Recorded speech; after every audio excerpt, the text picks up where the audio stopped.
স্বামীকে বিদেশ নেওয়ার ব্যবস্থা করেন মামুন।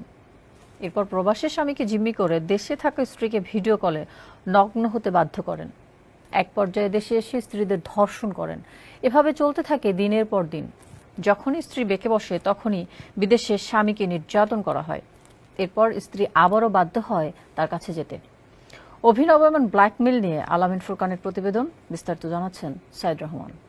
লোমহর্ষক এক ব্ল্যাকমেইলের ফাঁদ পেতেছেন বরগুনার পাথরঘাটার দক্ষিণ চরদুয়ানি এলাকার বাসিন্দা সৌদি প্রবাসী দেলোয়ার হোসেন আল মামুন। এই ফাঁদ পেতে ওই এলাকার অনেক গৃহবধূকে বিছানায় নিতে বাধ্য করে সে। কিন্তু মান সম্মানের ভয় এবং স্বামীকে বাঁচাতে মুখ খুলছেন না কোনো নারী। তবে মাসের পর মাস ধর্ষিত হওয়ার পর কালবেলার কাছে মুখ খুলেছেন একজন। আমার স্বামীর জিম্মি করিয়ে আমার অনেক ব্ল্যাকমেইল করছে।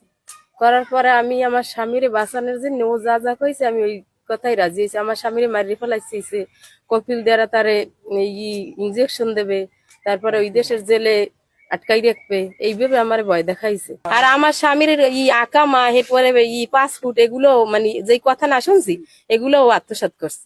তাদের বাসায় তো আমি মাঝে মাঝে 2 দিন 3 দিন থাকতাম, আবার বাড়ি আসতাম, আবার যাইতাম এরকম। কিন্তু আমি তো এমন এক চাপের মধ্যে পড়ছি, এক শ্বশুর বাড়ির চাপ দেয়, এক আমার স্বামী ওইদিকে আটকা, এক আমার ওর কথা শোনা লাগে। ও যা যা করতে বলছে আমি ওইটি করতে বাধ্য হয়েছি। মারধর করার পরে এরপরে এক পর্যায়ে আমার স্বামী বাধ্য হয়েছে যে তুমি মামুন যা বলে, দেলোয়ার হোসেন আল মামুন যা বলে তুমি মামুনের কথা শোনো, আমার যদি বাঁচাইতে হয় তুমি উনি যা বলে তার কথা শোনো।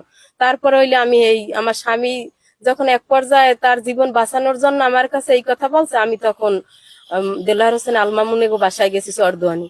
যাওয়ার পরে 1 মাস ও বাসা ও রয়েছে যাইয়া বাংলাদেশে রয়েছে 1.5 মাস। 1.5 মাস থাকতে আমি সবসময় অগো বাসায় আমার থাকা লাগবে। আমি যদি না থাকি তাহলে আমার স্বামীরে মারিয়ে ফেলাইবে। এই রকমের একাধিকবার আমারে ও নির্যাতন করছে। এখন আমি দেশবাসীর কাছে বিচার চাচ্ছি। আমার একের পর এক মামলাতে আমার জীবনে কিছু নাই, আমি টাকা দৌড়াই। প্রায় 3 দশক ধরে প্রবাসে থাকেন ধর্ষক আল মামুন।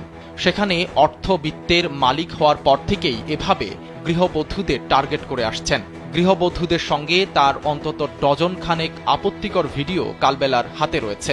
এলাকাবাসী এসব ঘটনা জানলেও তারা কিছুই করতে পারছে না। শুধু প্রশাসনের কাছে ধর্ষক আল মামুনের দৃষ্টান্তমূলক শাস্তি দাবি করেছেন। আমার নির্যাতন করছে, মরুভূমির ভিতরে নিয়ে আটকাই রাখছে, মারধর করছে।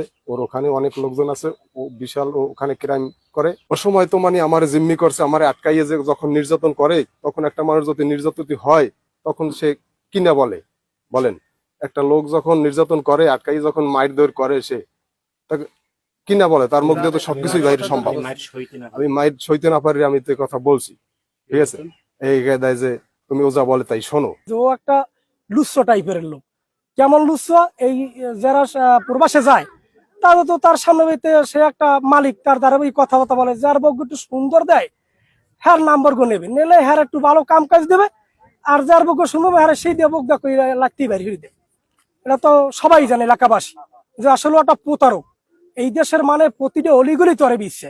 স্বামীকে বাঁচাতে এবং মান সম্মানের ভয়ে এসব ঘটনা মুখ বুজে সহ্য করছেন ভুক্তভোগীরা। পুলিশের পক্ষ থেকে বলা হয়েছে দ্রুতই তারা এসব ঘটনা তদন্ত করে দেখবেন। কোনো নারী অভিযোগ দায়ের করলে ব্যবস্থা নেয়ার পাশাপাশি সেই নারীকে সকল প্রকার আইনি সহায়তা দেওয়ার আশ্বাস দেওয়া হয়েছে। ধন্যবাদ। আমি এই বিষয়ে আপনাদের মাধ্যমে এইমাত্র জানতে পারলাম। এ বিষয়ে আমরা তদন্ত করে যথাযথ আইনি ব্যবস্থা নেব। নারী যদি কোনো অভিযোগ করে তাহলে আমরা সেটাও তদন্ত করে দেখে যাদের যথাযথ আইনগত ব্যবস্থা গ্রহণ করব, তাকে প্রয়োজনীয় সকল ধরনের আইনগত সহায়তা আমরা প্রদান করব। স্থানীয়রা জানান, নদীতে মাছ ধরে সংসার চালাতো দেলোয়ার হোসেন আল মামুন। বিদেশে যাওয়ার পর এলাকার বেকার যুবকদের সেখানে নিয়ে লাখ লাখ টাকা হাতিয়েছেন এই প্রতারক। এভাবে হঠাৎ আঙুল ফুলে কলাগাছ হওয়ার পর টার্গেট করেন এলাকার গৃহবধূদের।